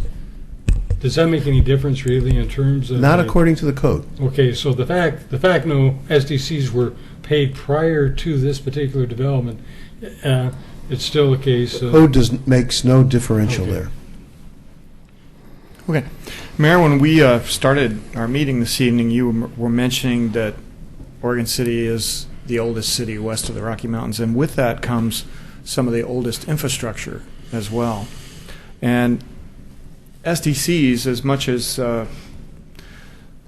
they are a valid public policy, and that's really, I'm more interested in your policy decision this evening and why our recommendation is what it is, because 18 months, we're probably going to come back to you in a few months and recommend something along the lines of 2 to 3 years. Yeah. Because we think that's a little bit more generous, and it takes into account more time for financing and things like that, of that nature. And developments today can be a little bit more complex than they were, 25 years ago. Having said that, this is hearkening back to my police days on I-70 when you look at this as a question of degree. It's 3 times the posted speed limit in my mind. It's not a close. It's very, very long compared to what our code says. And it's not about, Mayor, I think you mentioned this, the money that goes into SDCs is not to pay for the impacts on the existing site. It's to go into a pot of money to pay for impacts all over the place. And when we set through some of our recent work sessions on our SDCs and we saw the SDC liability, and we knew when we saw that number, there's no way we can pay for it all. We cannot get there from here. And we sure can't get there from here making exceptions when it's not close. Now, if this was a 6-month thing or a year or something like that, I think you have a different situation. And then the last thing, and you pay me to be one of your enforcers of your code, right? Me and a handful of other staff here. And from an enforcement perspective, you have to think about consistency, and trying to be consistent is important to us. I do not think this prevents us from being and we're the second fastest growing city in Clackamas County right now. We're not stagnant here. And you think we've been eclipsed? I think we're being eclipsed by in Happy terms Valley. of growth in Clackamas County, the last 2 years, Wilsonville's been first and Happy Valley's second. Yeah, I'm just talking about the recent statistics that we saw presented at the Clackamas City's dinner by the Employment Division. And be that as it may, we're not stagnant is my point, and I don't think we have this reputation for being that way. And we also do not have the highest SDCs, with all due respect, in the region, and that was also stated. So that's all my comments. Commissioner Roth. I've got several things I'd like to say. I remember the list that we were given of SDCs, and we weren't the highest, but we were right up there. Right up there, yeah. And when I saw that list, I was appalled that we were so far above everyone else. How can we expect development when we've got those kind of minefields to walk over? I think we also have to look at how we're treating businesses, like Paul was saying. I think most of us know of a rather large grocery store that was looking at locating here in Oregon City and ran into the same thing. The SDCs were so prohibitive. This is a place that's got a lot of money, but they backed away because of the SDC fees. So I think we need to look at the bottom line.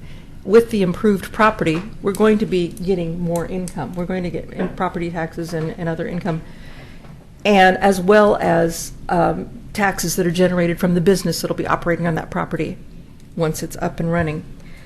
So in order to be a business-friendly community, I think that we have to really consider this. Our attorney advised us that we would not be under the liability of granting several appeals unless it was a similar circumstance, very similar circumstance.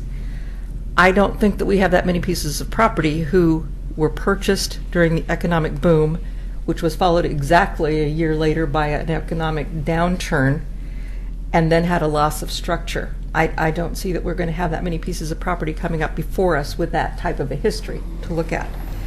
So I just think it's something we really need to think about giving an exception for, because I don't believe that we're going to be having people coming to this every day with this kind of a request. I think maybe there are three things we can look at. One is not giving the credits. Another thing is giving the credits. Another thing is instructing payment over a period of time with SDCs. We could probably do that as well. Yes, those are three alternatives that I'm thinking of. Does anybody have any other alternatives?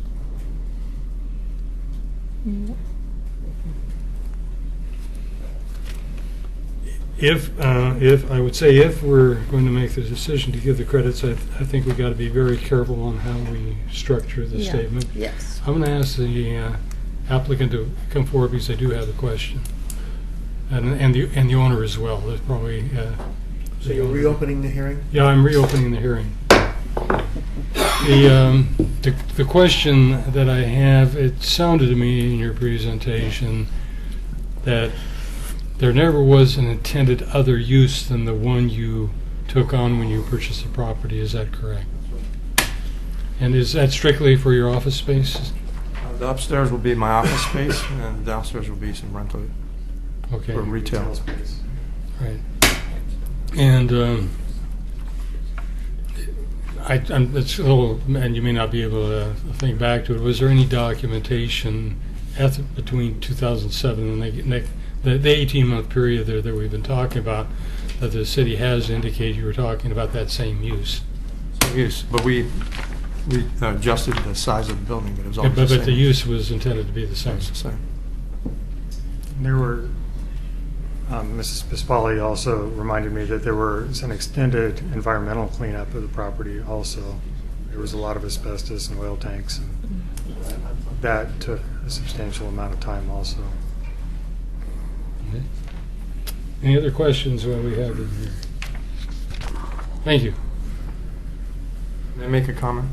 Go ahead. I hear some of you saying in my favor, some are against, it sounds We like. don't know that yet. We don't Well, I know, know. but Yeah. from the comments, I kind Right. Sure. of get that gist. And I want to develop the property, I want it to benefit the community, but there is a point where I can't go on beyond that point. And if this fee stays the same, I'm not going to invest my money here. I'm going to go elsewhere. I just want you to be aware of that. But, thank you. Mr. Mayor, just another procedural item. You're supposed to issue a decision in writing. You're probably not going to do that tonight. So all I'd ask you to do is to give us some direction so we can bring something in writing back to you. I'll go ahead and close the public hearing. I open. Thank you. Yeah. Commissioner Nunn.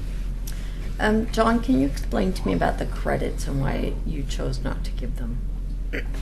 Actually, again, they're not credits, they're reductions. Well, And it's because it was Yeah. past 18 months. He's already Is answered that that what- question. So but I wanted the to- code is very clear Yeah, it about says this we 18 can't. months. Okay. And so that's a timeline that we're bound by. I'm bound by. I mean, I don't have the authority to change your code. And in this case, it was so far from 18 months Yeah. that, That's what my concern is. But we have the And authority. Commissioner, I don't know if it helps or not, but these ranges, these time periods are generally for a public policy to encourage redevelopment, and so that properties don't sit vacant, for years. And that public policy is fairly obvious. The other thing is that some cities believe that they have these shorter times, sometimes as little as a year turnaround, sometimes as long as 5 years, depending on the community. But part of the rationale for the shorter periods is that they believe that even if the economy turns down or the particular owner at the property at the time has a financial problem, the incentive is there to resell the property or turn it over to somebody who has more financial capacity to redevelop it. So those are just some of the bigger policy considerations of why we have this thing in the first place. Yeah. Well, at this point, we have to give staff direction. We don't have anything. Commissioner Paul, you've come up again. Sorry. Yes, I just want to say I am really sympathetic about business and the economy, and it was a tough blow to all of us during the economy. And the fact is, Oregon City does want development, and Oregon City has development help to pay for itself, and the impact that it has on the city to create positive environment for our citizens, and again, not having to backfill higher taxes for them. And it is a hard balance, and it's definitely something that we should always look into and check to see where we're at. I always look back to the code for a guide, and I look for length of time too, and it's if I act with my heart, I give an exception to everybody. I just have to say that I do understand and sympathize with you. It's very tough. Mr. Smith. I will echo exactly what Commissioner Pauly just said. In addition, I would say that the other cities on that list of SDC charges are not county seats, and they're not in Clark County. Yeah. That makes a huge difference in terms of how we service the city. I think we do need to have a discussion about the policy and about changing that time frame in the future. I think that is definitely a discussion, but no matter what we change that number to, it's not going to be over 5 years, I can't imagine. And so I find it really tough to not follow the direction of our Public Works Director and our code. So I think it's going to be very tough to do that. I'm going to ask if there's any consensus at this point to actually provide a reduction, and I'll just go from the left to the right so we can start homing in on what direction we can give staff. Commissioner Pauly? I think a payment schedule would be I would be in favor for a schedule so that it would be manageable. Commissioner Roth? Credits. Commissioner Smith?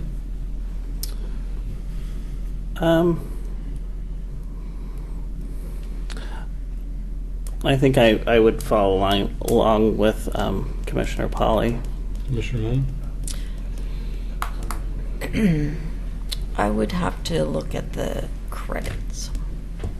Mayor, if I might, I think what Commissioner Pauly and Commissioner Smith are referring to is what we call Bancrofting, which is already in the code. There's already a provision in there to allow long-term payment schedule. So just wanted you to be aware.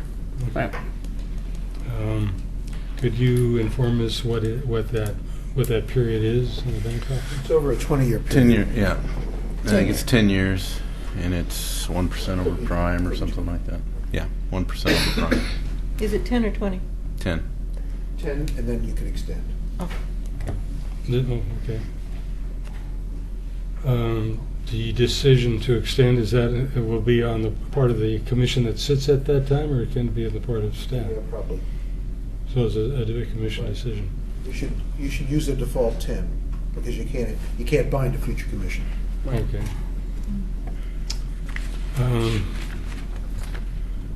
And I'm just going to ask, Mr. Lewis, had Bancrofting been discussed with the applicant at all? Well, it's not just been me that's been talking to the applicant. No, I don't know if they've talked specifically about bankrupting. I don't think we've gotten that far. I tend to go with the bankrupting myself, and since there's three of us that are, we need to put a motion to do that, I assume. In terms of direction, we'll bring you back a final order. Yeah. Okay. Do we? So, the question is, do we need a vote, or is the fact that we've got three It would leaning be that better way? if you gave us some direction so that Just we have something to direction. bring back to you. If I understand, if I'm reading three of you, Yeah. Going to bankrupting. yes, no reduction in the charge, but offer the option of bankrupting for at least 10 years.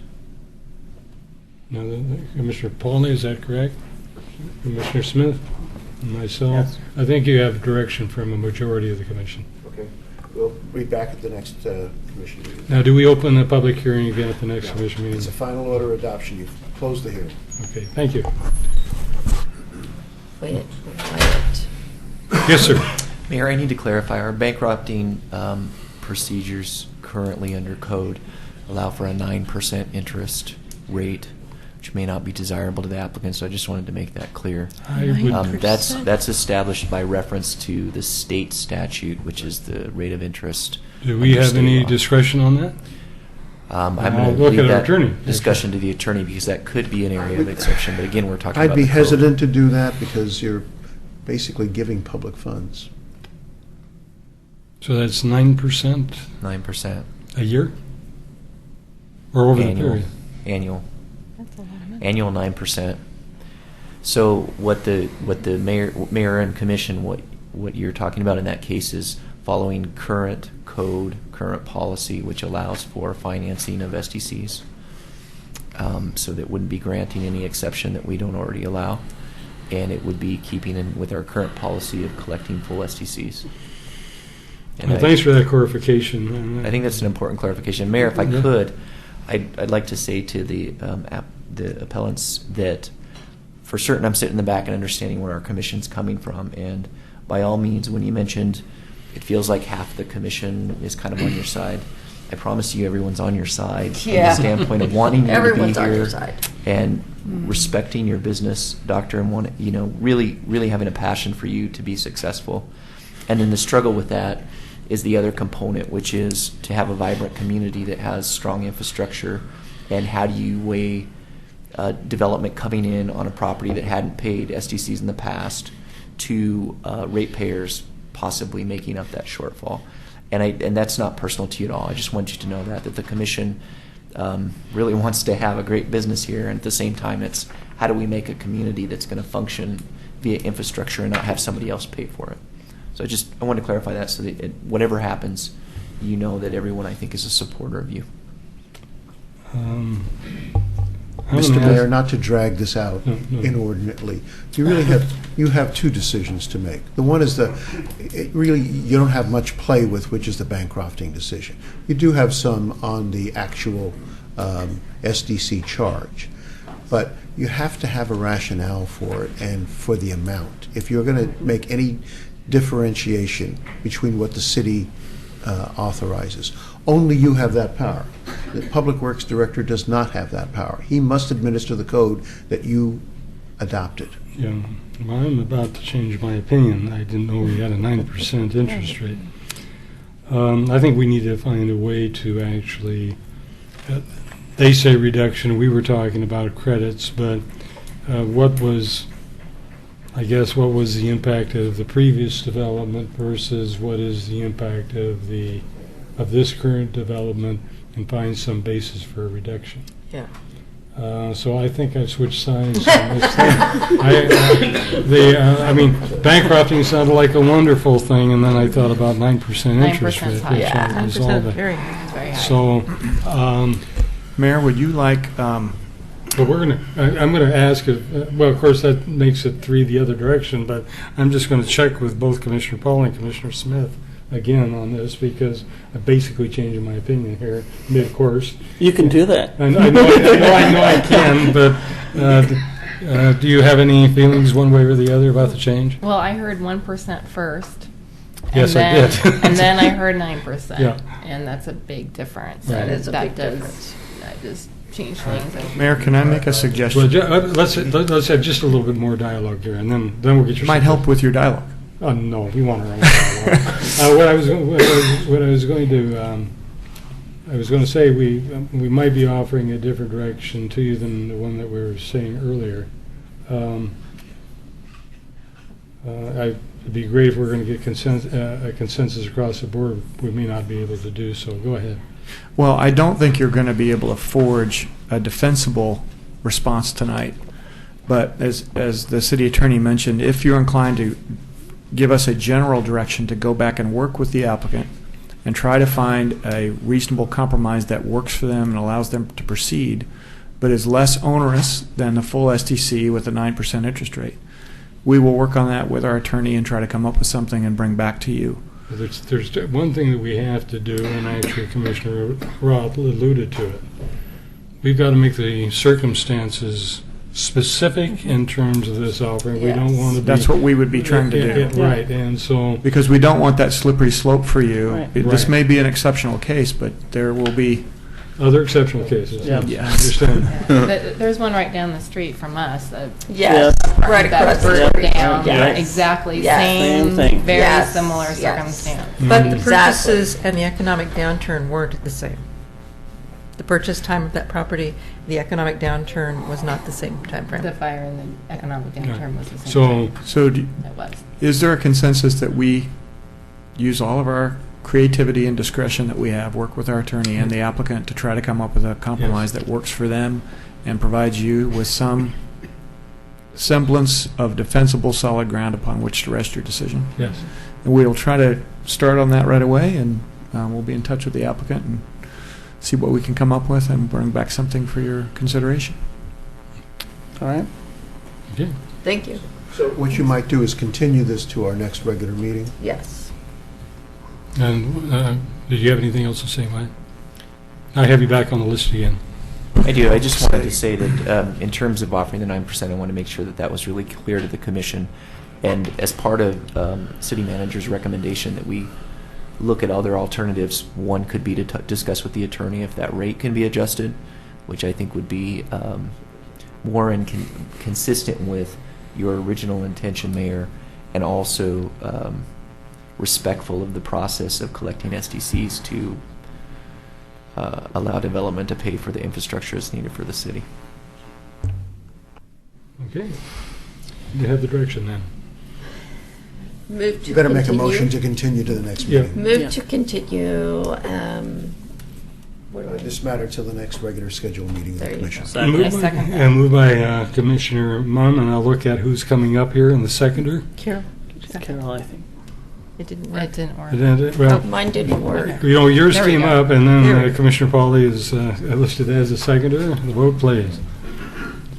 Unanimous decision. Oh, no, it's not. Yes, it is. It's unanimous decision. Okay, thank you. Thank you. Hope something can work out that's equitable.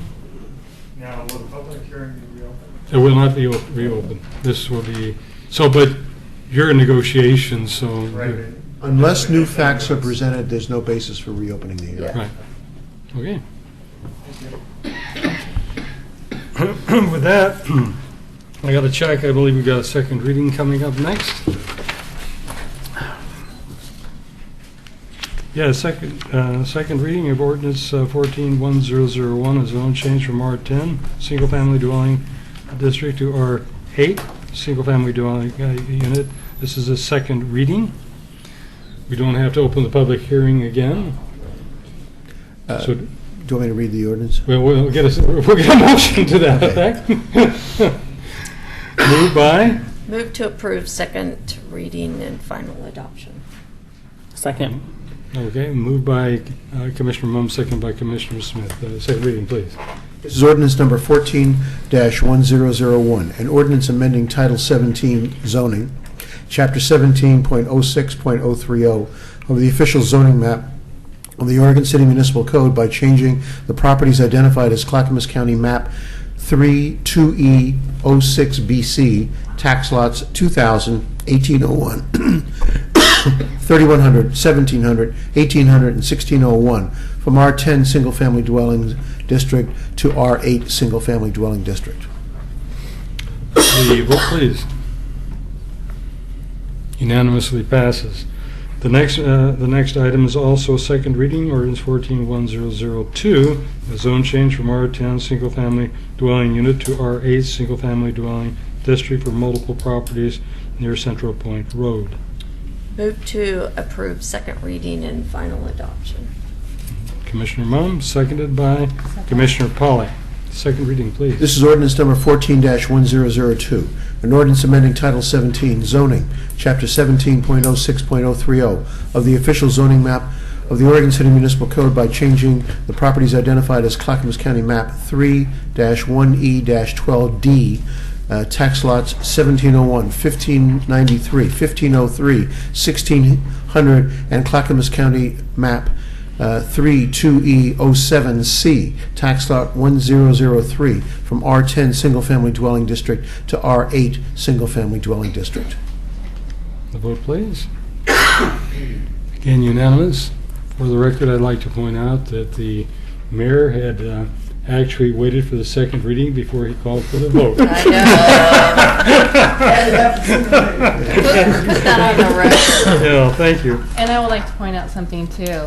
The developers, was it both of them that changed from the R6 to the R8 Yes. after hearing public testimony? Yeah. Yes. And I think that's a good balance with I the agree. public input and the right. willingness for developers to make concessions and work together. So Yeah. I think that was a good process.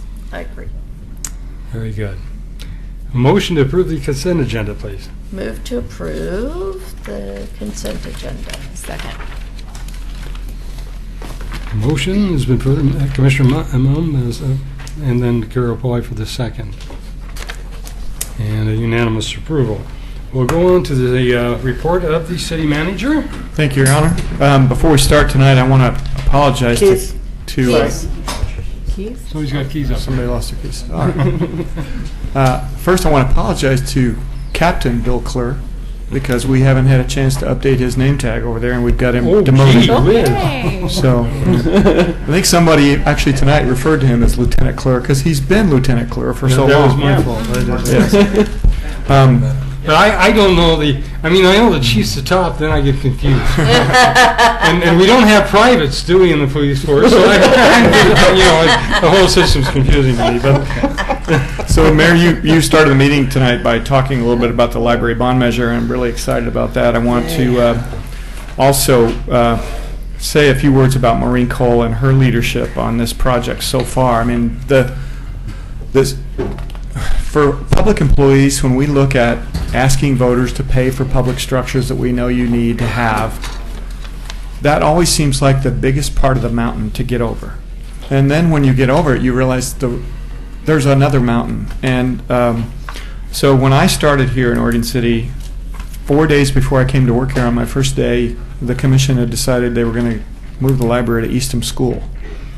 And you had an agreement that you had approved with the school to provide due diligence, and we started looking at the school closely, Eastham. Found out that the structure wouldn't support the weight of the books and that the configuration inside was very expensive and so on and so forth.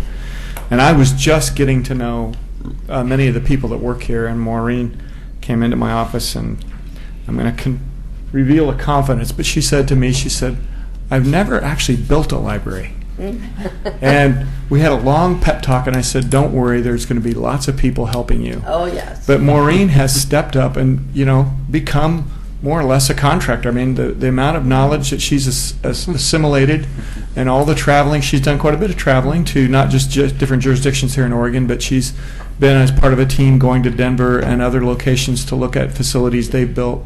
So we are in good hands. We have a good team. Maureen's done a really good job, I think, of including people in the public that have expertise, people that live in this neighborhood that care deeply about the Carnegie. So I just want to thank her for the work she's done. Well, if I might, I'd like to say we do not want her hiring herself out as a consultant until that library is built. Don't worry, I've got an eye on that. Also, I want to give Maureen a chance to come up and talk a little bit about, we're going to use an alternate form of contracting than the standard, and I want to give Maureen a chance to explain that to you.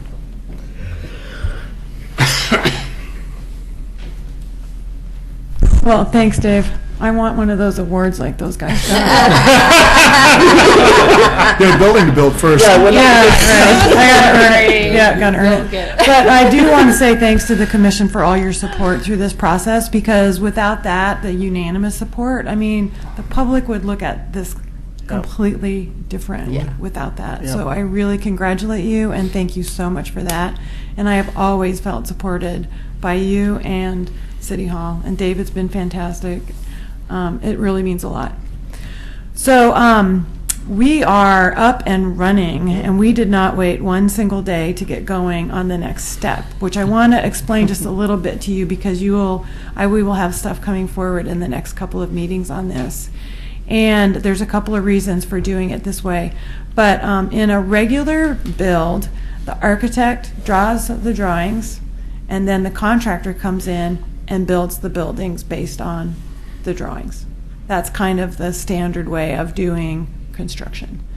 But there are alternate ways of doing it. And one of those is called CMGC, which stands for Construction Manager General Contractor.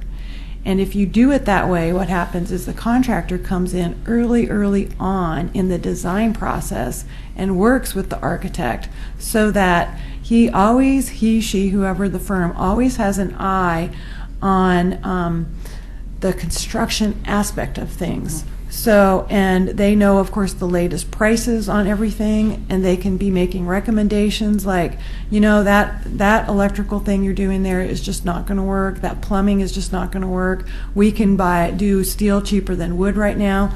So if you do it that way, you can save a lot of money in the building, and you're going to have fewer change orders at the end, because there's going to be less change because the contractor's been there the whole time. So we think that for this project, that would be an excellent way to go, because it's a little bit complicated of a project. Even if we just put a box on the back of that building, it's a historical building. There's like a ton of things to think about. So we want to bring in a contractor early that has library experience and historical building experience. But in order to do that process, the CMGC process, we actually have to have a public hearing, because that's not typically the way public entities do their building.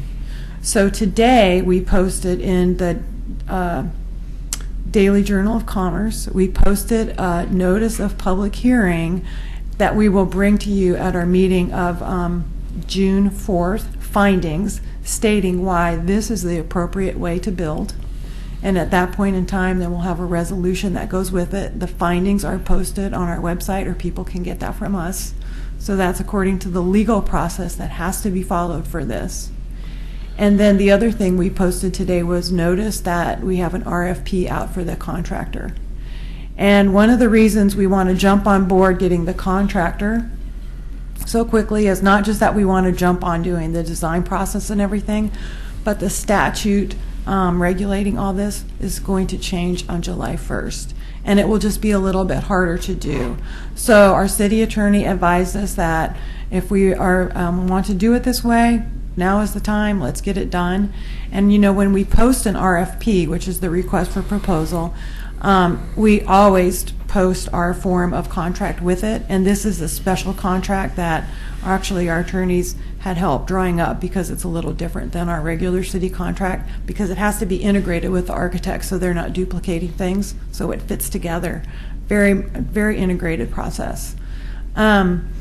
That's posted so that they know exactly what they're getting into with the RFP. So as soon as they read the RFP, they also read that contract that we're proposing. And so we think we can get through the process pretty quickly. But we would like to get it done by July 1st so that we don't have to do things differently and follow the new statute because it's just more difficult. That's great. Yeah. I have a question. Sure. So when I've built things, you go out and you get your bids and you choose who you're going to do. If you've got a contractor coming on before anything's designed, how does he give you a bid?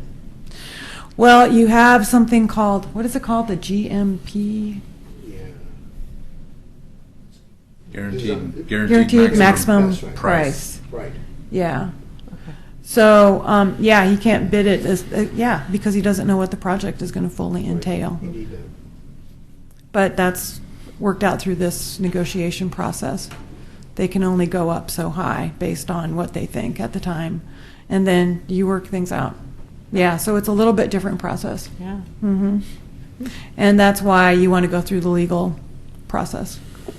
And I can, your packet next week for the June 4th meeting will include those findings. I could certainly send them out to you ahead of time. But it explains more detail about that. That's great. Thank you. You bet. Thank you. Other questions? Well, no, but I want to thank you for pounding the pavement with some of us on a week ago Saturday. That was very fun. Yes, My it was. first canvassing. Right. Thank you so very much. Thank you. Next, I need to announce, did any of you know Deanne Gibbons? She retired from our finance department last year in June. After almost 19 years of service to the citizens of Oregon City, she worked in the finance department. And we learned today that Deanne lost her battle with cancer yesterday, and she's passed on. So if any of you know any of Deanne's family, keep your thoughts and prayers in mind for her and her family. Also, Scott Archer wanted me to remind folks that the annual Oregon City Memorial Day event is Monday, May 26th at 10 a.m. at Mountain View Cemetery. And that's all I have this evening, Your Honor. Thank you.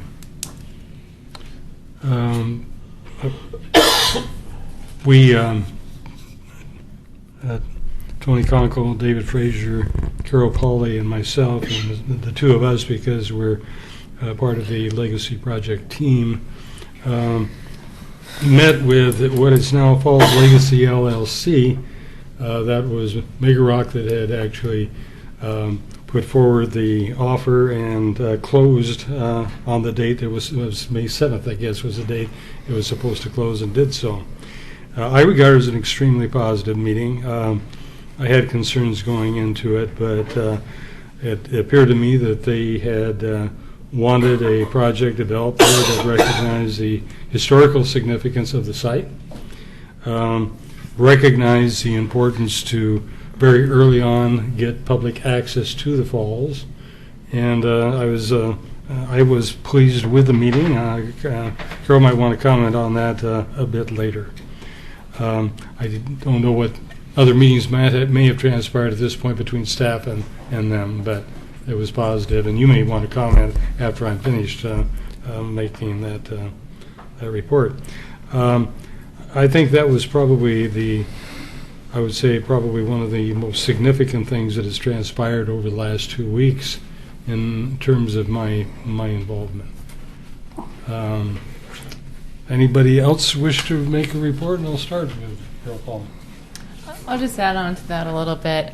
It's great to have the property out of bankruptcy. It's great to have an owner for the property to move forward. Still moving forward with the master planning process. going well. It'll be to us around July. Is that right? So that'll be great. I was very encouraged to see the passion of the new owner about the property, and the fact that he had gotten down and crawled under buildings, he said, and really saw the value in what is there and working with what is there. So I left very pleasantly inspired, and just, still committed and to do the master planning process, to continue on with that, and just our steps as far as working with partners, providing public access to the site. Very good. David, do you Mayor, want to just make one some little comments? follow-up. Yeah, go ahead. Since we had that meeting together a couple of days after that, they notified us that they were looking for temporary office space in Oregon City, and they didn't tell us how temporary, because we're wanting this thing to move fast. But I think that's a good sign as well. The mayor did emphasize repeatedly to them that he was hoping for a long-term commitment, and I think the fact that they're looking for office space means they recognize the logistics between here and Tacoma don't necessarily aren't met well by having no office here. So they're going to have to do something, and they seem encouraged to do it. So that was a good sign. Commissioner Smith, you're on. Just an announcement.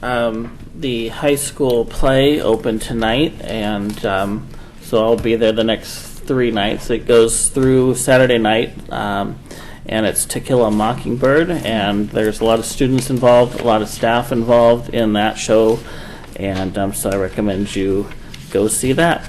And there should be information on the school website about that. That's it. Commissioner Roth.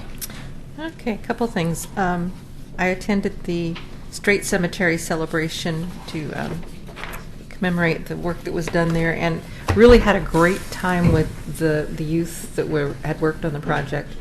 And one young man in particular came up after I spoke, representing the commission, and asked if he could talk politics with me. He probably was 16 or 15, somewhere there. Cool. Ended up the conversation with, well, how do you run for president? Wow. All right, maybe our future. So I gave him my card. Oh, you have something to do with that. Yeah. I was just thrilled. This kid made my afternoon. So That's great. that was really, really nice. Wanted to let Maureen know that I do have a hammer and a few nails. If you need anything like that. So I can't get them in real straight, but I've got them. And then the canvassing was really fun.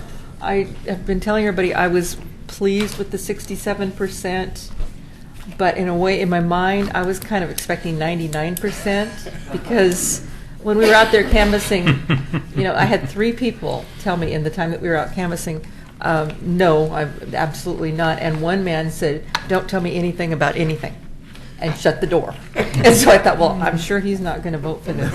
Oh, and his son started to say something to me, to ask a question. He said, and you don't want to know either, and that was it. So I expected a 99% vote. So Well, the thing you got to realize when you go door to door, most of the people are extremely polite, even Yes. those that disagree with you. That's right. So, anyway. Yeah. I got Commissioner Pauley again. Do you have a follow-up? I had one more thing, and it's about the library too. I really want to congratulate you, Maureen Cole, and your staff, because I think sometimes there might be inclination to kind of be in a holding pattern when you're in a temporary site, which is what we thought for a while. And you're very undersized, and 80% of your books are in storage, right? Is that right? But yet you added programming, and you added things going on, and about 80% of the circulation stayed the same. Is that right? That is really, it's amazing. So you kept going instead of being in a holding pattern. So I want you to pass that on to your staff. You guys have done a great job. So now we move on to the next step, and we'll still need lots of support for that too, I'm sure. Yeah, I do want to come back too, because I don't think we mentioned the tremendous work of the Political Action Committee in this big effort. Linda Orzen was the chair, and I forget who the co-chair was, but she was a. Pardon me? There wasn't one. Okay, well that's why I forgot. Usually that's not the reason.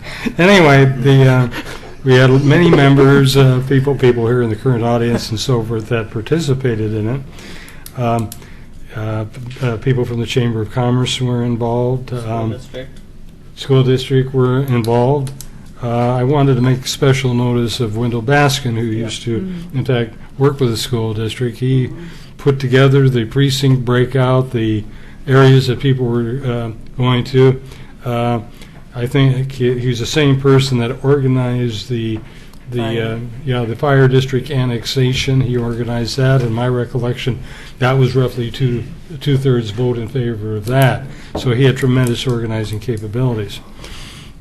I did want to make one point that one of the people from the chamber that participated in the walk was a person who is who's a nutrition counselor, and I was very pleased when I came back and pizza was being offered, and I really didn't know whether pizza was appropriate in the eyes of the nutrition counselor, and she was there eating pizza, so I felt very comfortable eating pizza there. But a tremendous job on the part of the PAC, and I wanted to recognize that as well. Anything else for the good of the order?